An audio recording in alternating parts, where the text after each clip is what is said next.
Hello दोस्तों, स्वागत है आपका हमारे यूट्यूब चैनल निकेश क्लासेस में। आज हम सीखेंगे प्राकृत संख्या और पूर्ण संख्या, और बहुत ही अच्छे तरीके से सीखेंगे, आप लोगों को अच्छा समझ में आएगा। चलिए स्टार्ट करते हैं। प्राकृत संख्या और पूर्ण संख्या क्या है और बहुत ही बारीकी समझते हैं। चलिए स्टार्ट करते हैं। पहले लिखल है प्राकृत संख्या। क्या लिखल है? प्राकृत संख्या। तो यहाँ पर लिखल है कि गिनती की संख्या को प्राकृत संख्या कहते हैं। क्या कहते हैं? गिनती की संख्या को प्राकृत संख्या कहते हैं। जैसे 1 2 3 4 5 हम जितना गिनते हैं सब प्राकृत संख्या है। उसके बाद यहाँ पे लिखा है, यहाँ देखिए कि सबसे छोटी प्राकृत संख्या 1 और सबसे बड़ी प्राकृत संख्या ज्ञात करना संभव नहीं है। कैसे? तो देखिए, तो 1 के पीछे तो हम नहीं जा सकते हैं, गिनती है, इसीलिए आप लिखे हैं कि सबसे छोटा 1 है, तो 1 के पीछे जाएगा तो माइनस में आ जाएगा। यहाँ पर लिखा है सबसे छोटी प्राकृत संख्या 1 है और सबसे बड़ी, तो 1 हम गिनती कभी खत्म नहीं होगा, कितनों गिनती लिखेंगे तो कभी खत्म नहीं होगा। इसीलिए आप लिखे हैं कि सबसे बड़ी प्राकृत संख्या ज्ञात करना संभव, कभी हम ज्ञात नहीं कर सकते, जिंदगी में ज्ञात नहीं कर सकते, असंभव है, या मतलब इसको निकालना संभव ही नहीं है। तो एक बार रिवीजन फिर कर लेते हैं। प्राकृत संख्या, गिनती की संख्या प्राकृत संख्या, जो गिनते हैं 1 2 3 4 5 6 कभी खत्म ही नहीं होगा, और जो गिनते हैं इसी गिनती की संख्या को प्राकृत संख्या का, जैसे 1 2 3 4 5 6 7 8 10 12, बहुत मतलब कभी खत्म नहीं होगा। और सबसे छोटी प्राकृत संख्या 1 होता है, और पूछेगा सबसे बड़ी प्राकृत संख्या, तो ज्ञात करना संभव नहीं है। चलिए एक बार और प्रैक्टिस करते हैं।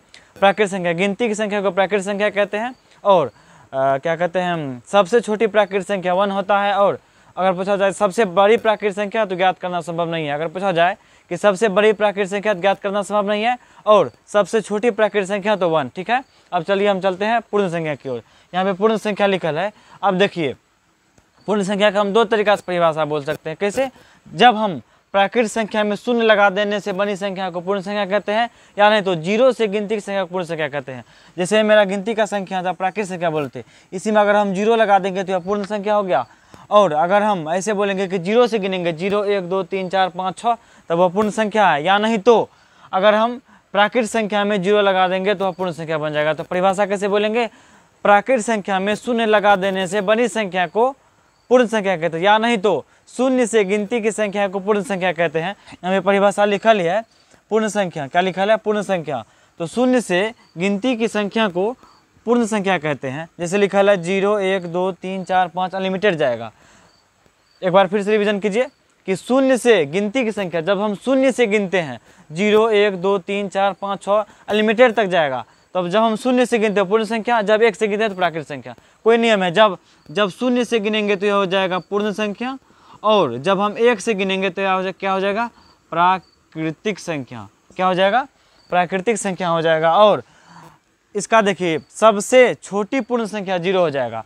तो यहाँ पर देखिए, सबसे पहले हम 0 गिनते हैं तब 1 गिनते हैं, तो सबसे छोटी पूर्ण संख्या 0 हो जाएगा ना। यहाँ पे 1 नहीं होगा। अगर हम 1 से 1 बोलेंगे तो वहाँ प्राकृत संख्या पर चला जाएगा। तो यहाँ क्या बोलेंगे? सबसे छोटी पूर्ण संख्या कौन सी है? 0। और सबसे बड़ी पूर्ण संख्या गिनते हैं, क्या है? ज्ञात करना संभव नहीं है।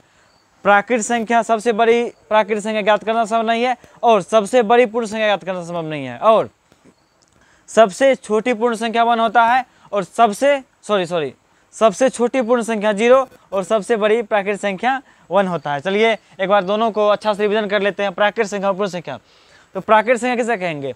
तो गिनती की संख्या को प्राकृत संख्या कहते हैं। जैसे 1 2 3 4 5, कोई इसमें भारी वाली बात नहीं, पूरा इजी है, आसान है। गिनती की संख्या को प्राकृत संख्या क्या कहते हैं? गिनती की संख्या को प्राकृत संख्या कहते हैं। जैसे 1 2 3 4 अनलिमिटेड तक जाएगा। वहीं पर लिखल है कि सबसे छोटी प्राकृत संख्या 1 होता है। क्या होता है? सबसे छोटी प्राकृत संख्या 1 होता है, और सबसे बड़ी प्राकृत संख्या ज्ञात करना संभव नहीं। गिनती कभी खत्म नहीं होगा, कितनों मतलब यह असंभव है, नामुमकिन है, मुमकिन कभी संभव नहीं है। तो सबसे बड़ी प्राकृत संख्या ज्ञात नहीं कर सकते हम, क्योंकि गिनती है, कभी खत्म नहीं होगा। आप कभी गिनती खत्म कर सकते हैं? नहीं, कभी खत्म नहीं होगा। उसके बाद चलते हैं पूर्ण संख्या को। शून्य से गिनती की संख्या को पूर्ण संख्या कहते हैं, या नहीं तो प्राकृत संख्या में शून्य लगा देने से, ये प्राकृत संख्या 1 2 3 4 5 6, इसी में अगर शून्य लगा देंगे तो पूर्ण संख्या बन जाएगा। तो इसलिए यहाँ दिया गया है कि शून्य से गिनती की संख्या को प्राकृत संख्या कहते हैं, या नहीं तो प्राकृत संख्या में शून्य लगा देने से बनी संख्या को क्या कहते हैं? पूर्ण संख्या कहते हैं। इसके बाद इसको देख लेते हैं कि सबसे छोटी पूर्ण संख्या शून्य हो गया। क्यों शून्य हो गया? क्योंकि यहाँ पे 0 से गिन रहे भाई, 1 0 1 2 1 2 3 ऐसे, तो पहले यहाँ पे 0 आया है ना, तो सबसे छोटा 0 हो गया।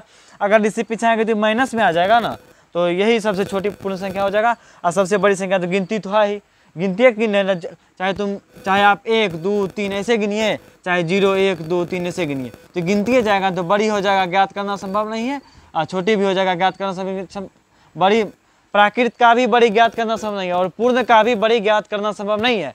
और क्या कहते हैं, प्राकृत का छोटी पूर्ण संख्या 1 और पूर्ण का छोटी पूर्ण संख्या 0। समझ में आ गया। चलिए, अगर आपको इस वीडियो से थोड़ी सी भी समझ में आई हो, थोड़ी सी भी आप सीखे हो, तो इस चैनल को सब्सक्राइब जरूर कर लीजिएगा। मिलते हैं ऐसे ही अगली दमदार वीडियो के पास, तब तक के लिए जय हिंद, जय भारत।